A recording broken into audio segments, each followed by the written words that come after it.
brief as possible. The subject: why some people, like Michael Knowles, have stated that they think that the statute of limitations is too long and da da da. Well, I'm going to tell you a personal story quickly of why. And I know other people who can make the same argument, but let me tell you my story quickly. It starts in April of 2005. I think it probably would have been the beginning of April, maybe mid-April. A 68-year-old man is brought in an ambulance into a hospital in New York City with his brains leaking out of his head. Apparently, he had a massive injury, which the doctor described as looked like somebody had hit him in the head with a baseball bat, because a section of his skull was missing and his brain was exposed. Said 68-year-old man stayed at this hospital for about a week, I want to say, and until his condition got so bad due to malpractice, because he wasn't taken very well care of, according to the. I'll get into that in a minute. Allegedly it was malpractice. Anyway, he goes to the second hospital and with a very bad infection, brain infection. The doctor there says that the only way this could happen was through malpractice, allegedly. And because, he said if they had taken better care of him, he wouldn't have a massive brain infection. About 4 or 5 days later, said 6-year-old man passes away. Never investigated. Never found out who, what, why. Okay. Fast forward 2 years, 3 months later. I was busy on my computer looking for genealogy information about, some of my ancestors. And because I had gotten into genealogy, back in the 90s, I think you can go online and look stuff up. And anyway, I'm still searching, and I happen to be looking for a Weigel. And sure enough, I find a Weigel, except it's Richard A. Weigel, born in 1937, died May 7, 2005.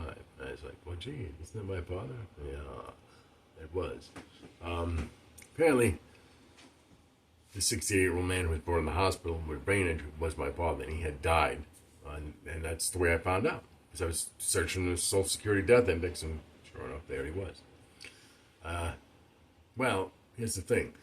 I didn't know what had happened, how he died. All I knew was he was dead. I had no connection. Nobody called me. Nobody said nothing. I called my sister. I said, what the hell? I said, your father is dead. She's like, what? I said, yeah, I just found out in the Social Security death index that he is dead. That, for sure. I said, she's like, no. I showed her, sent her a link, and she looked at it, and she's like, oh my God. Well, she researched. She got a hold of some hospitals and stuff down there. She found the doctor who, because she was a nurse, so I let her,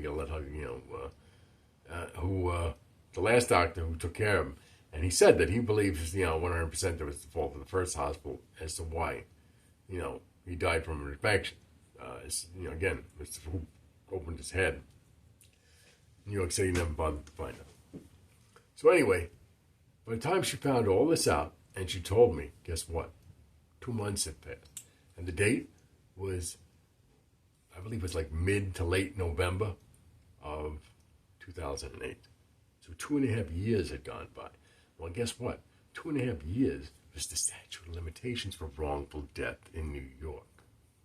So, me and my sister and my brother could not bring a lawsuit because the statute of limitations expired, even though, most likely, I don't even know how his head was cracked open, but let's not even go there. The fact that he could have lived if, the first hospital, had taken better care of him. But apparently, in New York City, they don't worry about people so much in some hospitals. So, my point is about the statute of limitations. 2.5 years is way too short. Why do they have the statute of limitations for 2.5 years in a wrongful death? Does it seem a little short to you? Well, it seemed a little short to me at the time. Like I said, this is all ancient history. But it makes up the point of people like Michael Knowles saying, statute of limitations. I know other cases where I've known people who were involved in things, like, crimes that happened to them, and they couldn't get justice because of the statute of limitations, which they did change in New York, thankfully, in case of criminal actions like that. But you see my point about the statute of limitations? So people shouldn't make, glib statements like that, about the statute of limitations without really thinking how it affects people. It certainly affected me. And it's not even the money. It's the point that, never found out who killed my father, never could get satisfaction against the hospital when my father died for no reason, It's got pretty fucked up, don't you think? And I get there's no justice because the statute of limitations is 2.5 years. That's my point. I think that's all I've got to say on the subject.